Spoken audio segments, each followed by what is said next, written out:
ladies, and welcome to our first Start the Week Stamping with Linda from lindaspapercraft.co.uk. We're just going to make a nice simple card this morning, looking at a few things that we already have that are staying in the catalogue. So I'm just going to move the camera around and then we'll be able to get on. Thank you. Right, so here's the card we're going to be making today. And I've used the Free as a Bird stamp set, which is returning in the, well, no, staying in the catalogue. Lots of nice colouring to do, and a red rubber stamp, so it stamps nice and crisp images. So first of all, we're going to need a card blank. So I'm just going to show you how I actually cut my card blanks. So just need a piece of crumb cake. That's the colour it is. We've got an A4 sheet of crumb cake and my Stampin' Up trimmer. I tend to make my card blanks 2 at a time because I actually do make quite a lot, because when I'm providing them in classes, it's easier to bulk make them. So the first thing I do is actually score at 10.5. So we're making an A6 book fold card. So using the scoring blade, I score at 10.5 centimetres. Then turn it round. Cut it at 14.85, which is a smidge over the 14.8. Make sure everything's lined up, and this time using your blade, I'm going to cut that through. So we end up with 2 card blanks, both when you fold them up, A6 size. Okay, so once you've got your card blank, put all that away. I've pre-cut everything else, and all the measurements will be in the description below, so you don't have to write everything down super quickly. But I've got an extra card blank.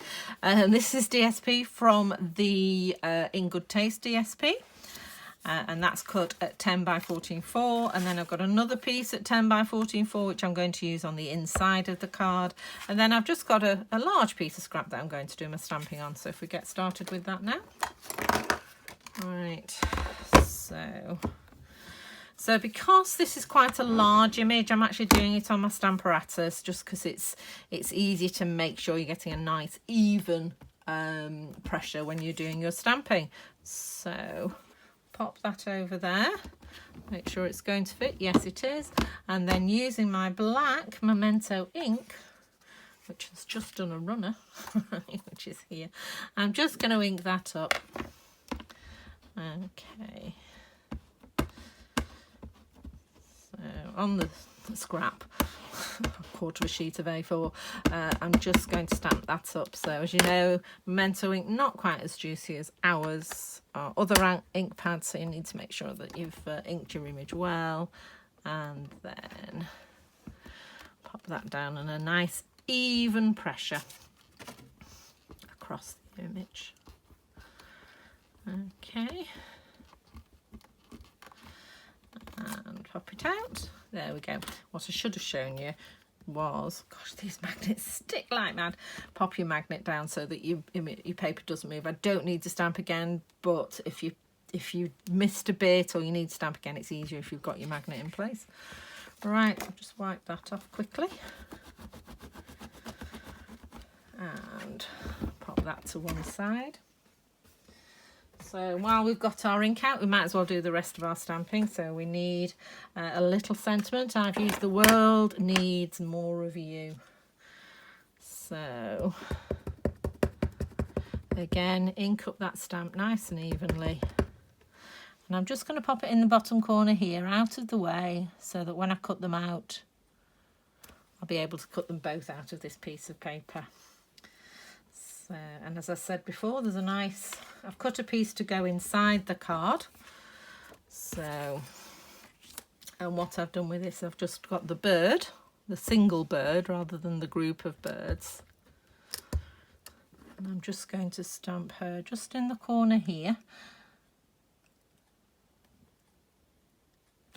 There we go. And then a little flower I'm just going to pop in the top corner as well.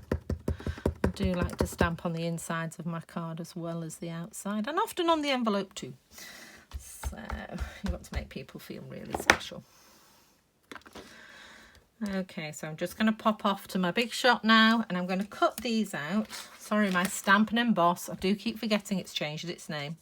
So I'm just going to use the small one out of the Hippo Friends, and then the rectangle, the stitch rectangle to cut out the bird. So I'll be back in a moment. Once they're cut out, it's time to do some colouring. So I have some of my blends here. So I've got the Dark and Light Daffodil Delight, the Dark and Light Crumb Cake, a light Old Olive, a dark, I think, yes, dark Petal Pink, and a light Misty Moonlight. Okay, so I'll start on the branch. And I tend to use, because these are quite small stamps, I use the bullet end rather than the brush end to colour in. And what I'm going to do first of all is just put a bit of shadow on the branch here. So I'm just going to quickly go across. You can take as much or as little time as you like with this.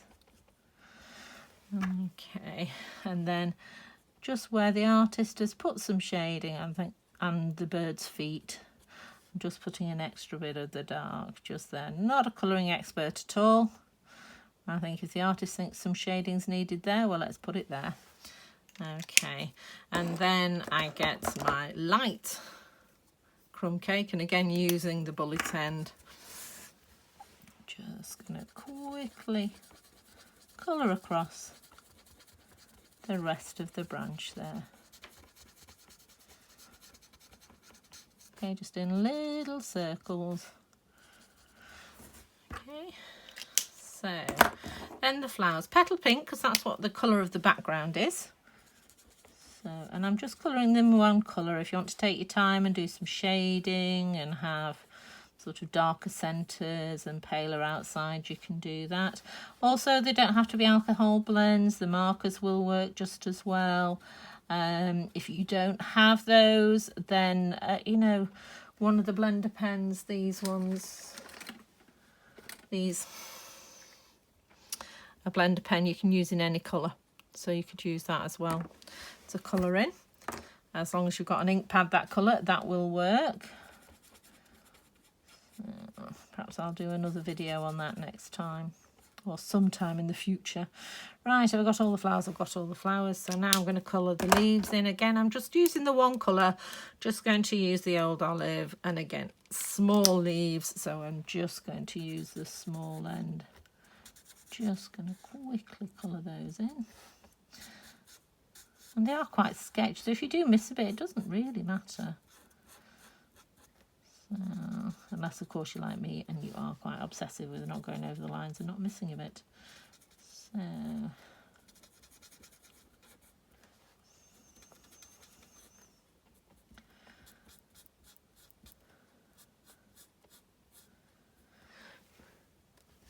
just checking we're still videoing.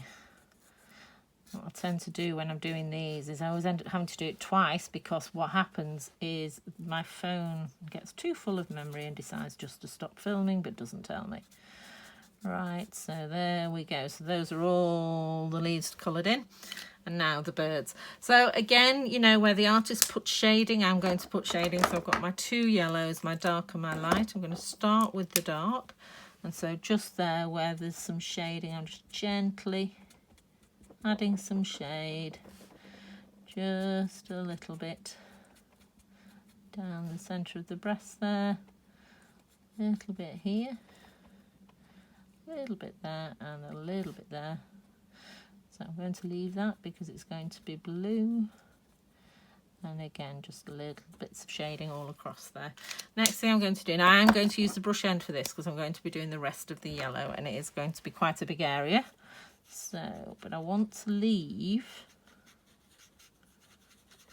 the throat of the bird white, and I'm just making sure that I'm blending any harsh edges, because you don't want to see any harsh edges.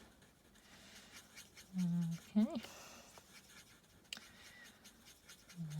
there we go. And because of the alcohol in the ink, it picks up the darker and spreads it out as well. That's good. And then I'm just going to come back in with the darker because I just missed this bit here. Got a little bit of shading there, so I'm just going to go in with some dark and then blend it out with the yellow, with the light. So just touching that edge and bringing it in. Okay. So, and then lastly we're going to colour in the blue. So again, using the narrow end because it's quite a small area that you're doing. So we're doing this little bird's tail, his wing, and then just along the top of his head to that little line there. Not sure this is any sort of bird in particular, but I do, and there's a little bit of a wing stuck down there as well. I do like a yellow and blue bird. My mother will be horrified. She's a real bird watcher. She loves knowing. She'd love it if we coloured it in properly, like as a blue tit or something. Right, so we're nearly done, just round the back of the head. There we go. Okay, so just a few minutes there and I think we've got a nice little image there. Right, so we just need to build the card now. All the pieces and the card blank that I've made. So I'm just going to use my Stampin' Up! Bone folder just to crease that edge so that the card stands nice and well. And we're just going to build the front of the card first. So using my Tombow glue, I'm just going to glue this down.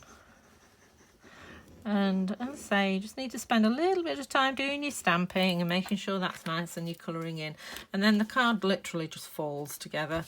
It's really easy to make. I'm just going to do that so the shadow's falling the other way. And don't press it down until you've got it where you want it. So I'm happy with that. Okay, and then get your coloured image. Now, because I've used alcohol blends, then the back of the paper takes the colour as well because it blends through. Don't worry about that.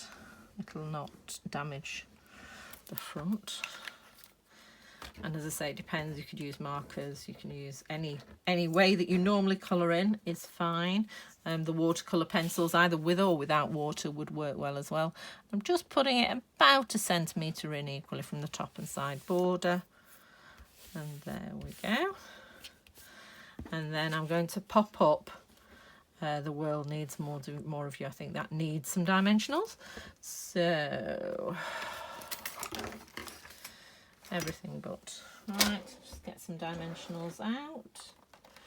I'm just going to use some little ones. So because I'm using the little ones, I'm just going to put 3 on. I think if I was using the bigger ones, I'd put 2. So just 1, 2, 3. Pop the tops off.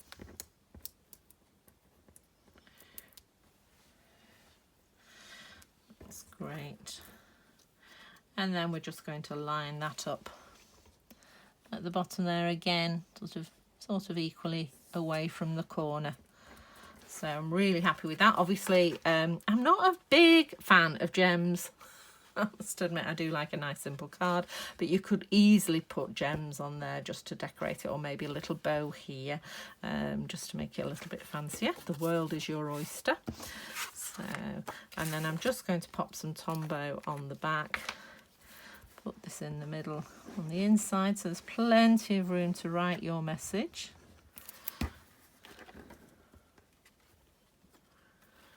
Okay, and that just goes in the middle there. Same applies, don't press down until you've got it where you want it. And there should be an even edge all the way around the outside. There we go. Right, so there's the inside of the card. And here's the outside of the card. I hope you get to make one. Pop it in the comments or on your social media if you do. So I've been Linda from lindaspapercraft.co.uk. I'd love to be your demonstrator. If you are looking for a demonstrator, then just go to lindaellis.stampinup.net and all my details are there. Take care and I'll see you next week. Bye.